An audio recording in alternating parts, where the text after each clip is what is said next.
Hey, feeling good, like I should. When in dark, walk around the neighborhood, feeling blessed. Alrighty, here we go with the next lesson. Lesson 2.2.5. This is called multiplication of portions, and portions are another term for fractions. And so this lesson is going to give you a bit of a strategy, a geometric strategy for trying to solve problems where we have to take a fraction of another fraction, a portion of a portion, okay? And so that process involves multiplication, as you will see. So you have seen how Cecil's repeated integer-sized moves can be represented with addition or multiplication, but what if you need to calculate part of a whole? For example, if 200 people enter a competition and 1/4 of them are chosen for the final round, how do you calculate how many were chosen? Sometimes you may even need to calculate a part of a part. For example, if Cameron sprinted 2/3 of the 1/4 mile track, how would you calculate how far Cameron had sprinted? Today, you will use different models to help you answer these kinds of questions. But before we get to that, problem number 85 is a Cecil on the tightrope problem. It is it's a kind of problem where you need to create a routine based on a couple of numerical expressions. And I'm going to tell you right now, we're going to save ourselves a lot of time. This one problem could take an entire class period with a group of 4 people working on it. It's not a real simple problem. So I'm going to just take you along for the ride and show you what I did. So basically our task is to show a diagram for his routine. There's part 1 and there's part 2. And these number sequences in here, this repeated addition here, that multiplication going backwards, going forward, can be represented by distances on a number line. So I just used my graph paper kind of template here this is a 1 step forward, 2, 3, 4, 5, and then the same thing going backwards, 1, 2, 3, 4, and 5. Okay, so work with your team to draw an accurate diagram. This took me a lot of time, and I know exactly what I'm doing. So let me just show you. So basically, let's go through the first sequence of events. See this 3 times 2, that would be this part of the move. You're going forward, right? Because that's 3 steps of positive 2 feet for each step. And this section here is 3 steps going 3 feet each step. Now we're going to take a step back, which is 5 feet, and then a step forward, which is 4 feet, and that's where he stops and takes a bow. Okay? That was relatively easy. Then part 2 is where things get a little bit more complicated. Now, what a lot of times students don't realize is you don't go and start from the beginning again for the beginning of part 2. You start where the bow happens. So part 2 is right here at the end of where part 1 ended. And so the first step is a 5-foot step, followed by a 3-foot step. And then what we have here, this is like, I call these 4 spins, right? Because if you go forward a foot, then back a foot, it's kind of like you're just turning around. And then you do that 4 times. So you got these 4 spins, right? 1 spin, 2 spins, 3 spins, 4 spins. Then the next sequence of moves, you got a 3-foot step and a 5-foot step going backwards. So we're going to go 3 feet, then 5 feet. And then this is an interesting move. I'm not quite sure how to describe this, but this is 3 moves, all where you go 5 feet forward and 2 feet back.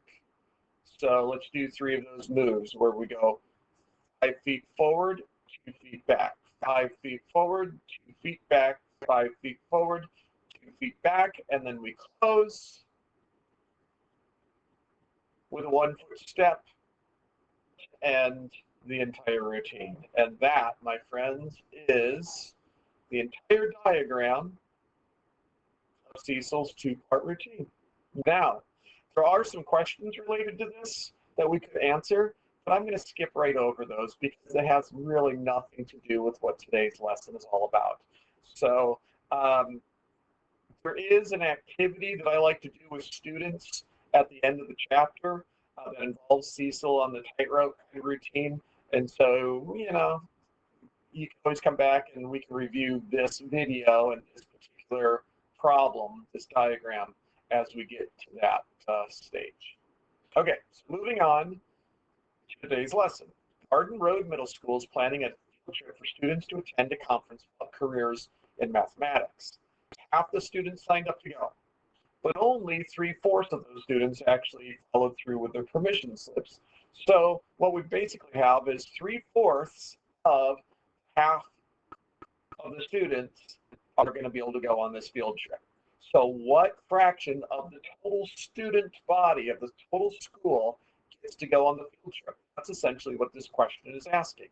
So discuss with your team or think to yourself, you have to know how many students go to Garden Road Middle School to be able to answer this question. Explore what fraction of the students will be going. Do you need to know the total number of students? Why or why not? So, if you want to think about that, reflect on it a little bit. You probably don't want to write down your response until you find out if you're on the right track. But I would say no. We're looking for a portion. We're not, for this particular question, looking for the exact number of students going, although that will come a little bit later. But right now, we're just looking for the portion, okay? So the entire school's enrollment can be represented with this rectangular box. It does say lesson 2.2.5 resource page has unit rectangles, which look kind of like these guys right there. You can draw your own rectangle though, right? We don't really need to print off a piece of paper so you can do that. Okay, so this represents the whole. That's every student that attends the school. Now, if half the students attend the school, let me actually remove this for a second there. If half the students are attending the school, then, or I'm sorry, attend the school, want to go, then you can cut the line right through the middle. And so this section right here would represent all the people that are attending. And this section would be the ones not attending, right? So the shaded in region are the people who plan to attend. Now, let's go ahead and accommodate. What do we have here? We know that 3/4, it's set up here, only 3/4 of the students brought their permission slips. So I'm going to shade this entire region, break it up into 4 equal parts, and then shade in 3 of those 4 equal parts. So really what we've got here is this. We've got this section here, in this section right here. This represents 3/4 of half, right? This represents all the people who will be going on the field trip because not only did they want to attend, but they also turned in their permission slips. So this is a model for finding the fraction of a fraction. So 3/4 of the students plan to attend, well, that's what we did right here. What fraction of the whole school will attend the conference? So if this is the entire school here, broken up into 8 equal parts, and only 3 of those 8 equal parts represent students that will actually attend the conference, then you guessed it, 3/8 of the students that attend the school will actually attend this field trip. Now, if the total population of the school is 120 students, then how many can we expect to attend? So the entire thing is 120. So I've drawn this model over here, and I would recommend that you copy this down. This, back when I taught 5th graders, was a great strategy for students to use as a graphic organizer to help them understand how you would find 3/8 of 120, or of any number, right? You can put any number you want there, and you can break it up into any fractions.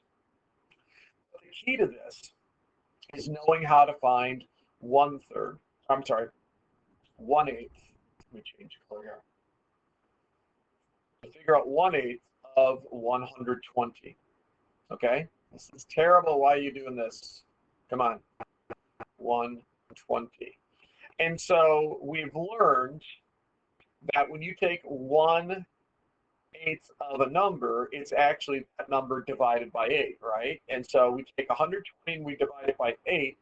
You can use your calculator for this. 120 divided by 8, and that is 15. That means that 1/8 of 120 is 15.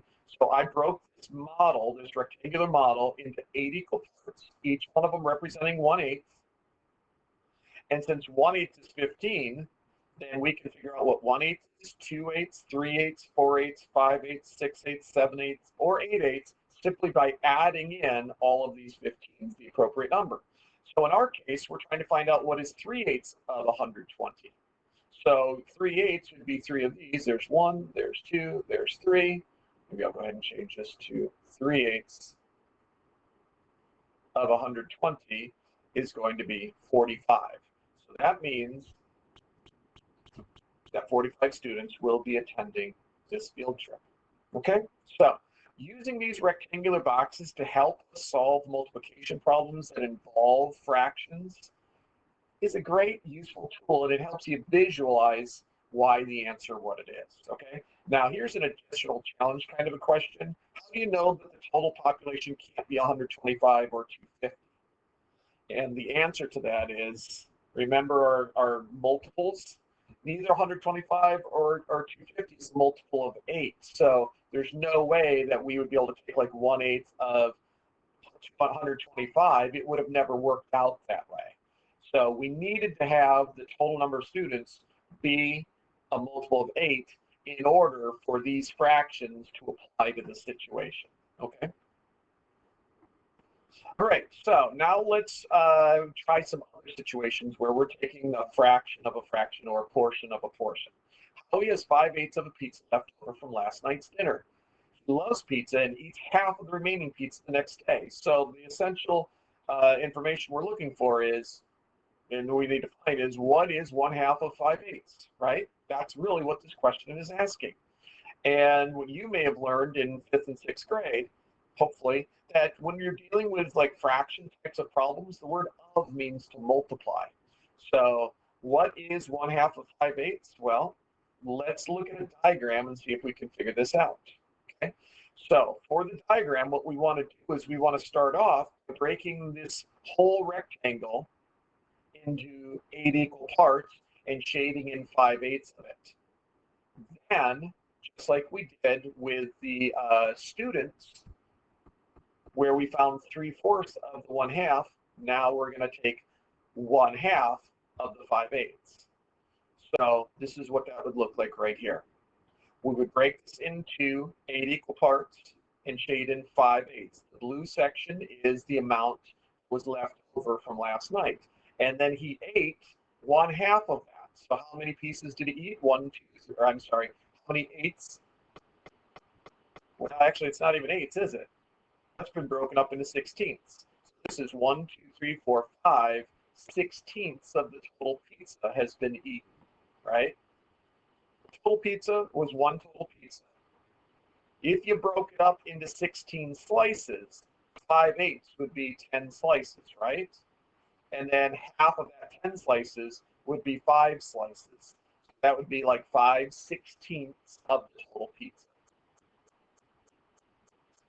Oops, yes, that's where we are. So that's where we get this answer here. We ate 5/16ths of the pizza the next day. So I write an equation to show 1/2 of 5/8. We can say 1/2 times 5/8 is equal to 5/16. Okay. Now let me just tell you, students do find this a little bit challenging.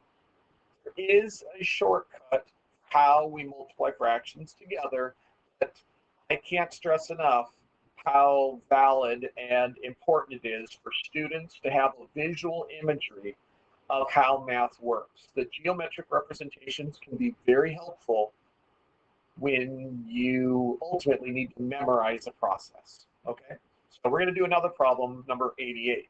Joe Dominguez has decided to plant a rectangular flower garden. Joe loves red carnations. He wants 50%, which is the same as half, of the garden to be planted with only carnations. And then 1/3 of that section to be red carnations. So So this ultimately becomes the question, what is 1/3 of 1/2? Okay, so what I'd like for you to do is now draw a rectangular box and shade in 1/2 of that rectangular box that represents the carnations, the 50% carnations. And then take that 50% and cut it into 3 equal parts and shade in 1/3 of that 50% section. And then declare what fraction of the whole garden would be only red carnations. And then part D, what fraction is not carnations. And then see if you can write an equation that involves fractions and multiplication for what this problem is really asking us to do. Go ahead and pause, and when you're ready, I'm going to undo the rectangle, and then we'll go back to the questions, okay? All right, so let's see how you did. This is what mine looks like. I took half of it was carnations, half is not carnations. I broke that into 3 equal parts now, and of the carnations, 1/3 are red carnations. So of the total, what fraction is that? That is 1/6 of the total garden. Oh no, goodness, did I grade 1/3? I can't believe I would do something like that. Hold on for a second. Doobie doobie doo, doobie doo, boop boop. 1/6, right? 1/6 of the total garden is red carnations. And what fraction of the garden is not carnations? Well, not carnations would be 50%. But if they ask the question, what fraction of the garden is not red carnations, you would probably say 5/6, right? Because that would be correct. So that's exactly what you should say. So what is the equation that matches this situation? 1/3 times 1/2 is equal to 1/6. Hey, that's it. Okay. So what I'd like for you to do is for the last 2 problems, outside of the context of real-world situations, just generic multiplication of fraction problems, please copy down these 2 problems and draw the diagram, the rectangular model for each of these situations, and then answer these situations. Okay, I'm going to pause the video. I would like for you to pause the video, and when you come back, I'll have this all filled in with the answers and see if my answers match yours. Okay. All right, let's see how we did. For the first one, 2/3 of 3/4. So start by cutting this into 4 equal parts and shade in 3/4, which I've done in green. Of that 3/4, I cut them into 3 equal parts in this direction, and I shade in 2 of the 3 equal portions. I could have shaded this part in as well, like I did here, but really, you just focus on the part that's been shaded in. So what eventually do we have? We have 1, 2, 3, 4, 5, 6 out of 12 parts, which simplifies down to 1/2. So 2/3 of 3/4 is 1/2. If you take the next one, we've got 2/5 of 1/2. So I cut this in half and shade the upper half purple. And then of the purple section, I break that into 5 equal parts and shade in 2 of the 5. So this represents 2 out of a total of 10 equal parts. And 2/10 is the same as 1/5. Okay, so this is not a strategy that people are going to use on a day-to-day basis for solving fraction problems where you're multiplying fractions together, but it makes for a good visual for you to understand why we do what we do. And the next lesson that we're going to get into, we're going to just focus on what we do as the shortcut for multiplying fractions together, as well as mixed numbers. But hopefully you can reflect on this process for understanding why we do what we do. Okay, all right, good luck on the homework. Bye. Hey, feeling good, like I should.